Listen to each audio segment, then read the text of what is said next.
Et salut à tous, on se retrouve aujourd'hui pour un nouveau pronostic, la rencontre entre l'Espagne et le Chili, une rencontre de Coupe du Monde.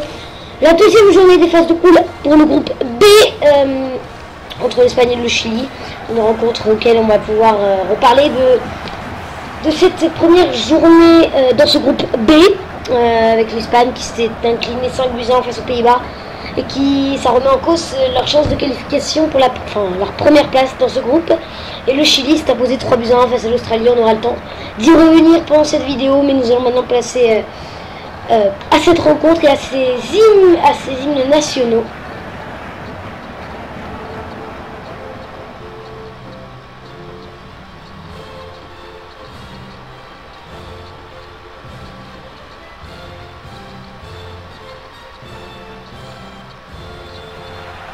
Voici donc cet hymne. Et maintenant nous allons passer à l'hymne du Chili. Pardon.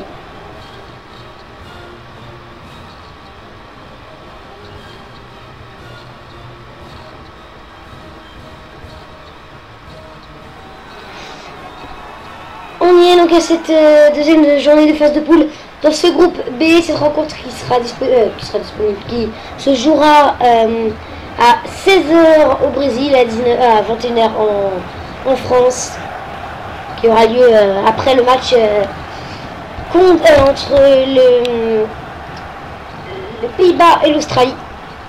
On va regarder les compositions des équipes, c'est tout simplement les mêmes équipes qui ont joué les dernières journées.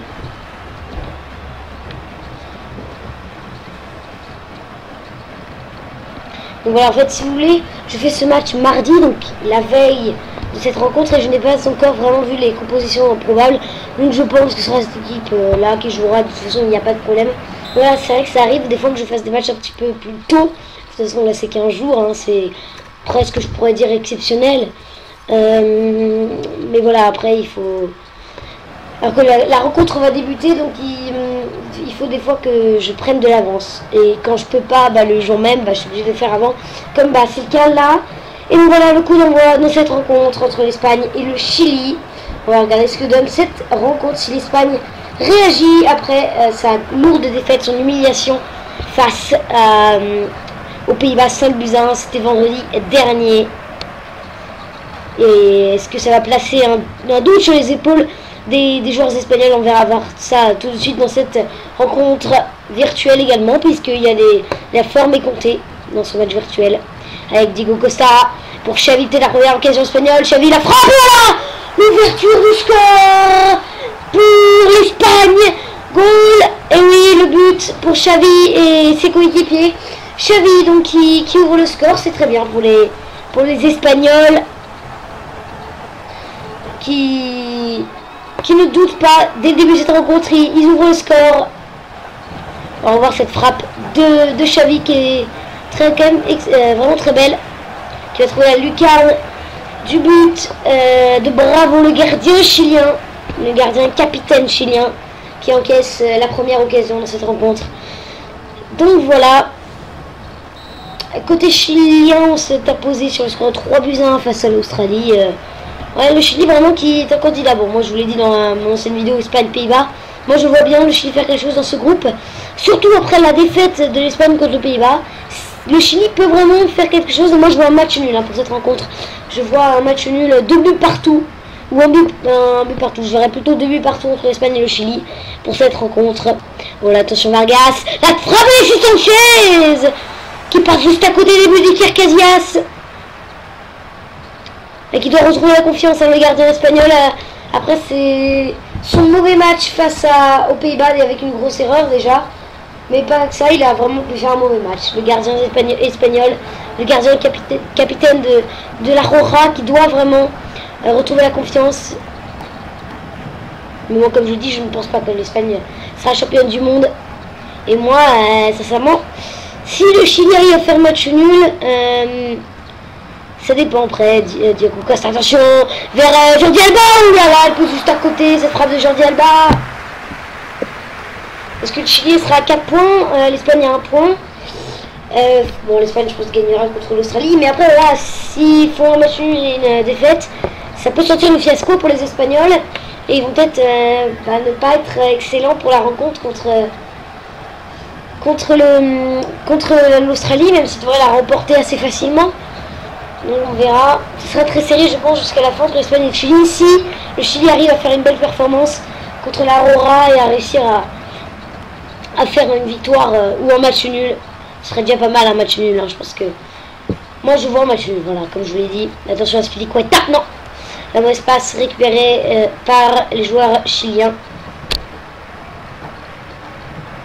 Allez, Aranguiz, Mena, Vidal, ouais, c'est bien fait avec Aranguiz, Alexis Sanchez, qui a trouvé Valdivia. Valdivia, joueur important, mais moi on peut le dire, là c'est, attention peut-être, avec Medel, là c'est une belle occasion magnifique, vers Vargas, le buteur de cette équipe, avec Alexis Sanchez, il rate, ça frappe le buteur chilien, le petit filet extérieur. Mais bon, on a quand même pas mal d'occasions là. Et cette frappe de Vargas qui trouve le petit filet extérieur de Kier Casillas. Mais on verra ce que peut faire cette équipe du Chili dans cette rencontre. Et déjà dans cette rencontre virtuelle qui a l'air quand même pas mal, Diego Costa. Costa, le joueur de l'Atlético Madrid, qui peut jouer sur David Silva. David Silva, là, ouh là, pourquoi il frappe pas avant? Ça va revenir sur Xavi. Mais il peut se mordre les doigts, David Silva. Il aurait pu largement tirer avant et fusiller le gardien chilien. Et doubler la mise, mais non, il a attendu. Et il a trop attendu, trop long.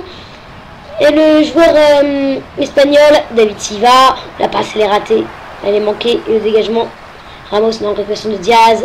Isla. Diaz, mais on verra le choix en fait du sélectionneur non, j'hésite à chaque fois avec le sélectionneur brésilien, parce que j'ai l'impression qu'ils se ressemblent. Alors, le brésilien, c'est Luis Felipe Scolari, et donc l'espagnol, c'est Vincenta. Je vais regarder ça, parce que à chaque fois j'oublie, c'est... Venez m'en excuser. Hein. Alors que la possession là est pour la balle et pour les Espagnols. Il s'agit bien évidemment de Vicente Del Bosque. Ah là là. Chaque fois j'oublie. Mais attention, la frappe elle est intéressante. Et un jeu qui est signalé. Voilà, vraiment cette rencontre est vraiment très intéressante. On voit de la frappe de David Silva. Qui, comme on l'a vu tout à l'heure avant d'Angers, a une grosse occasion. Mais là par contre c'était une belle tentative de frappe. Et je vais juste baisser la musique que j'avais oublié de baisser. Toujours pour les problèmes ah mais à chaque fois j'oublie d'auteur, voilà, en tous les cas donc voilà, je l'ai eu avec Suisse Équateur, donc maintenant il faut vraiment que j'arrête. J'y pense tout le temps, mais non, des fois j'y pense pas, et c'est pour ça qu'il y a eu le problème avec Suisse Équateur. Enfin bon, allez, Xavi pour Iniesta avec Busquets. La passe, oh, elle est pas mal. Diego Costa, faut faire Diego Costa qui va faire la passe un petit peu trop tard, mais elle arrive quand même à destination de David Silva. David Silva, le centre, c'est magnifique vers Sergio Busquets. Monsieur ce qu'on arrive vers Spilicueta pour Xavi. Diego Costa, la mauvaise passe, récupérée par Medel. Alexis, Vargas, Alexis Sanchez, hein, évidemment. Avec Alexis Sanchez, oh là, c'est dangereux pour le Chilien. Il va frapper à lui, Alexis Sanchez. Et cette frappe qui... elle est magnifique, cette frappe hein, de Alexis Sanchez. Tout prêt d'être cadré, cette frappe enroulée. Cette frappe d'Alexis Sanchez. Et ça fait donc toujours 1-0, pas d'égalisation chilienne. Mais Sanchez, vraiment le meilleur joueur de cette équipe du Chili, là. Mais là, dans cette équipe du Chili, bien évidemment, il y a Arturo Vidal. Il y a le joueur... donc Alexis Sanchez du FC Barcelone, qui est également très important à cette équipe. Le joueur la Juve, Isla, l'arrière droit, qui est également très important. Mais également Valdivia, qui est un bon joueur. Attention Costa qui va se battre, mais le ballon sera pour le gardien chilien.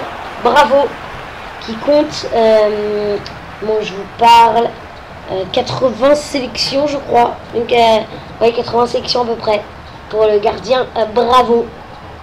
Puis on peut voir également Valdivia qui compte presque 60 sélections. Et également on peut voir Sanchez tout près des 70 sélections. Ou Isla qui est Isla tout près des 50, lui. Ils sont presque à chaque fois là. Et puis Vidal, lui, a 55 sélections. Donc voilà, c'est intéressant pour faire ce chiffre-là côté espagnol avec Casillas, bien évidemment. 155 sélections pour le gardien de la Roja. Fernando Torres, pas mal je crois, hein. Fernando Torres avec presque 110 sélections à son actif. Attention, peut-être une dernière offensive dans cette première mi-temps. Première mi-temps menée par l'Espagne qui assez équilibré quand même. Le Chili qui joue très bien en contre et qui joue même très bien avec déjà pas mal d'occasions, surtout grâce à Sanchez. Et voilà, la domination n'est pas du tout forte, loin de là. Elle est vraiment imprécipitable avec Isla. Je crois qu'en occasion de but, si on compte bien côté chilien, on a 3 occasions de but et côté espagnol également. Ouais, 3 occasions de but. Voilà, l'arbitre qui rend le jeu au vestiaire après cette première mi-temps menée par l'Espagne au score. Mais comme je le dis, à la domination, c'est équitable. Donc le but de Xavi à la 6e minute, qu'on peut revoir peut-être très rapidement. C'était la première occasion cette rencontre. Voilà. Cette frappe de Xavi, on regarde les stats, voilà, 3 occasions, 3 tirs, voilà, donc 3 tirs partout, 2 tirs cadrés à 1. La possession, bah, toujours menée par l'Espagne, ça y a pas de problème. Mais bon, ça veut souvent rien dire, déjà dans les vidéos également, ça veut rien dire. Il y a vraiment des matchs où l'équipe domine, et finalement non, elle ne gagne pas, et pire, elle peut même perdre. Surtout dans le match virtuel. Mais également vrai match, pas de changement à faire, les deux équipes tournent assez bien, on le fera peut-être dans quelques minutes. Voilà, donc on commence la deuxième période sur le score de 1-0 pour l'Espagne. On peut continuer sur les sélections avec Xavi qui compte un petit peu plus de 130 sélections. Vraiment beaucoup. Diego Costa, bah, bien évidemment, il en compte très peu. Avec à peu près 5, avec Sanchez qui tourne, qui fait tourner à gauche, la défense espagnole, et qui vient égaliser à la 48e minute. Et si au Maracana, Rio de Janeiro, le sélectionneur Vicente Del Bosque n'est pas content de cette début de cette entame de deuxième période. Alors, il a vraiment fait tourner un bourrique Ramos, là, qui n'est pas dans son match, et qui n'est pas dans sa compétition également. Oh, mais il a complètement dribblé comme il voulait là. Sanchez libre, comme il voulait la frappe pointue. Coup du pied de Sanchez du pied gauche qui trompe Casillas qui ne fait rien. Et qui doit retrouver vivement la confiance et qui n'y arrive pas. Ça fait donc un peu partout entre l'Espagne et le Chili. Et là peut-être l'Espagnol qui veut réagir avec Diego Costa. Diego Costa dans la surface de réparation. Ah, mais il veut pas, ouais. Diego Costa il est pas très bon. Je pense que je vais faire rentrer Torres bientôt. Allez, Azpilicueta. Bon, attention, moi je prédis pas une. Enfin, je prédis ça. Je pronostique pas vraiment une grande. Attention, Xavi dans la surface de réparation. Xavi la passe. Ouais, pas mal vers Busquets. Ah, il veut pas frapper. Busquets qui va peut-être revenir en arrière. David Silva qui va tenter la frappe en un contrôle. Goal pour l'Espagne. Et le but du numéro 21, David Silva à la 53e. Ah, il est bien plus heureux.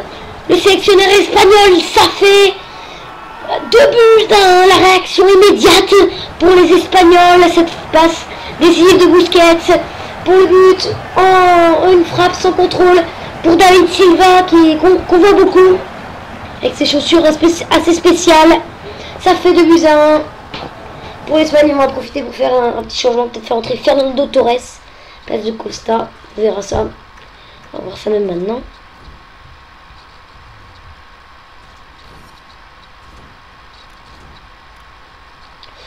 Ouais, allez. Torres rentre à la place de Costa. Et côté chilien, non. Côté espagnol, on peut peut-être faire. On fera rentrer Fabregas après, oui. Quelques minutes. Et on fait rentrer Pinilla. À la place de Vargas, qu'on n'a pas beaucoup vu, mais qui est un joueur assez intéressant tout de même. Puis Diaz, on va le faire sortir, on va faire rentrer Gutiérrez. Parce que le Chili doit impérativement égaliser. S'il veut rester dans ce groupe. Parce que là, je pense que c'est sûr que voilà, il y aura un match assez récent contre le Pays-Bas. Contre le Pays-Bas. Ah non. S'ils gagnent le Pays-Bas, ils peuvent passer devant. Même s'ils perdent contre l'Espagne. Ouais, voilà les comptes, attendez. S'ils ont 6 points, les Pays-Bas, parce qu'ils vont sûrement gagner contre l'Australie. Le Chili aura 6 points, pareil, et la différence de but, ouais, je pense que la différence de but sera favorable aux Pays-Bas, c'est pour ça que c'est très important, la différence de but dans cette compétition. Allez, Gutiérrez, oh c'est magnifique, vers Penilla, attention, la passe, vers Gutiérrez, oh c'est magnifique, ah et puis il frappe pas, peut-être que ça a été Valdivia de frapper, oh c'est trop dommage de ne pas frapper. Mena, Aaron Gitz, pas perdre le ballon d'éminement vraiment parce que là ils ont vraiment l'occasion d'égaliser tout de suite avec Valdivia, mais frappe, Sanchez c'est toi qui peux frapper, Valdivia c'est dommage il ne veut pas frapper. Mena, ouais c'est magnifique pour Penilla, oh Penilla, oh il a raté sa passe là. Alexis Sanchez, oh, attention Valdivia, faut frapper maintenant, mais frappe Valdivia, à chaque fois il est en bonne position, il va frapper, il rate en plus sa passe. Dommage. La relance des Espagnols. Alors, côté sélection pour Iniesta, qui est tout près des 100, qui va bientôt passer les 100, sûrement pendant cette Coupe du Monde. Busquets, ouais, près des 70, lui. Attention, Alba. Vers Iniesta. Pour Xavi. Xavi pour Silva. Oh, ça peut être dangereux, la frappe de Silva, les contre Torres qui va reprendre, reprise des volets. Lui qui est en base des Costa. C'est manqué. On va en profiter pour faire des changements de chaque côté. Là, à la 65e. Pile à la 65e minute.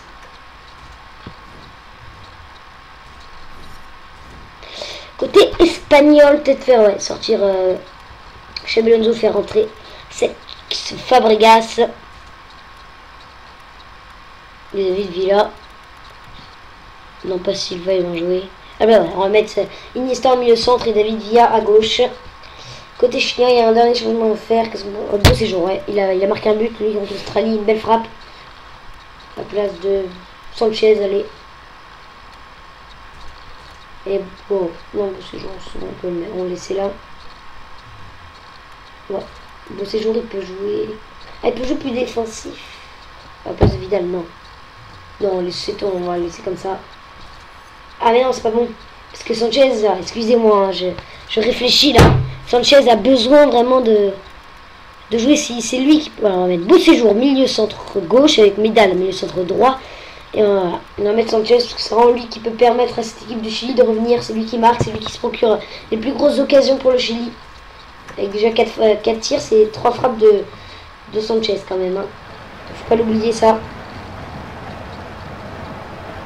Allez, Alexis Sanchez. Isla. Valdivia. Gutiérrez, bon, on reparlait des sélections. Reina qui est près des 35, lui. Non, qui est à 30, 33, 32. Ouais, 32. Ramos, qui est tout près des 120, lui. Mais Piqué, il n'y en a pas beaucoup quand même. Hein. Il y a 62, la sélection. Piqué.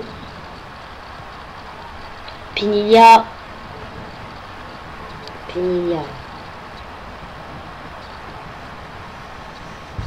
Isla, Penilla, Isla, toujours une récupération très bien. De Xavi, il reste 20 minutes dans cette rencontre pour les Chiliens. Soit pour les Chiliens d'égaliser, soit pour les Espagnols de... On sait c'est très important la différence de but, mais bon, s'ils ont gagné contre le Chili, je pense que c'est gagné la qualification. Bon, après, si le Chili va les Pays-Bas, là, ça sera une autre histoire, mais bon. Azpilicueta, qui a plus de sélections que Juan Fran, ouais. Raúl Albiol, ouais, c'est presque 50 sélections. Il en est à 46. Xabi Alonso, je vous l'ai dit, je crois, ouais. 112 sélections. Attention, Alba, récupération d'Isla, qui va les dégager. Ah, c'est pas mal de regarder les sélections. Je regarde pas souvent ça. Ouais.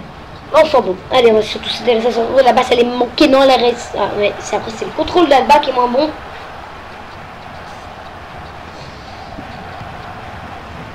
Allez, Medel. Avec beau séjour qui, donc, je rappelle, a marqué contre l'Australie, une belle frappe. Hein. Dans les arrêts de jeu, je crois. Le Chili qui s'était imposé 3 buts à 1. Mais l'arrêt de jeu, c'était deuxième dans les temps additionnels de la deuxième période. Azpilicueta qui met ce ballon en touche. Effectué par Pinilla, la tête de Mena. Bien joué. Beau séjour. Mais à part le but de Sanchez, ils ont toujours pas tiré. Au but, dans cette seconde période, les Chiliens. Torres. David Silva, qui est très bon dans cette rencontre quand même. Même s'il a vendu une grosse occasion. Il marque. Belle frappe. Torres, là c'est pas mal, mais il faut savoir Iniesta maintenant. Mais Torres, il a pas. J'aime pas du tout ce joueur. Je vais pas être méchant, c'est pas du tout. C'est pas que je n'aime pas ce joueur, mais c'est que je l'aime pas. Voilà. Je n'apprécie pas vraiment ce joueur. C'est pas que je l'aime pas. Je préfère Diego Costa dans la. Parce que si vous voulez, ce que j'aime pas trop chez Torres, c'est qu'il est plus très bon quoi. Et on dit toujours que c'est un bon joueur alors que non. On le voit jouer, il fait pas grand chose. Donc voilà.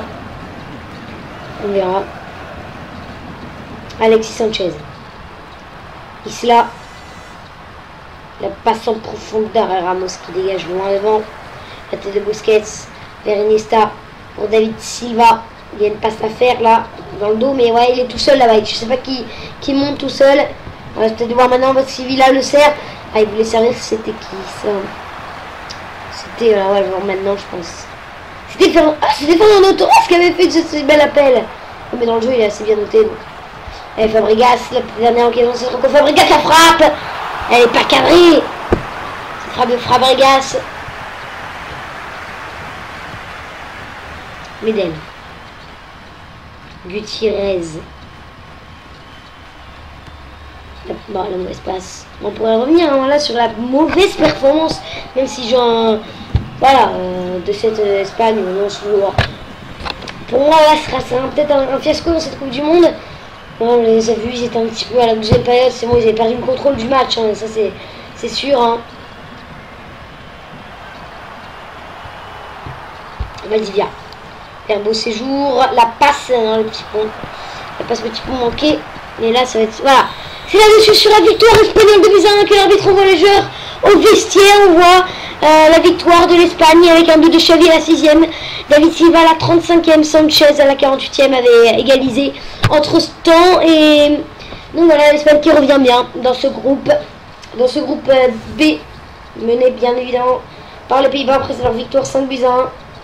Et on revoit cette belle frappe de Xavi, ses buts. Ça c'est pas très important. La frappe de Sanchez qui avait pris tout le monde hein, là. Ah, il n'y aura pas de ralenti de deuxième but. Je comprends jamais, j'ai jamais tous les ralentir, tout le monde c'est compliqué.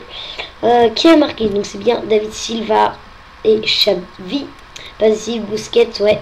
Et que Diego Costa quand même fait une belle ici, même si on l'a pas trop vu.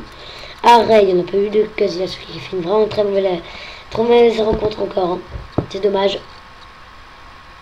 Le but c'est Sanchez, la passe D, c'est Isla, le joueur de la Juventus. Et donc le gardien chilien avait fait 2 arrêts, si vous l'avez vu juste avant, vous l'avez vu. Voilà, on regarde les stats, 7 tirs à 4, 3 tirs cadrés à 2. Ouais. On est surcadré, moi je regarde jamais souvent, ça m'intrigue pas trop.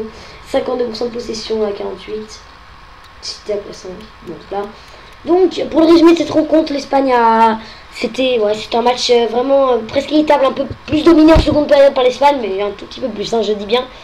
Parce que le Chili ne s'est pas montré dangereux à part son but en seconde période. Il ne s'est pas montré très dangereux en seconde période. Donc voilà, ce qui permet aux Espagnols de gagner cette rencontre.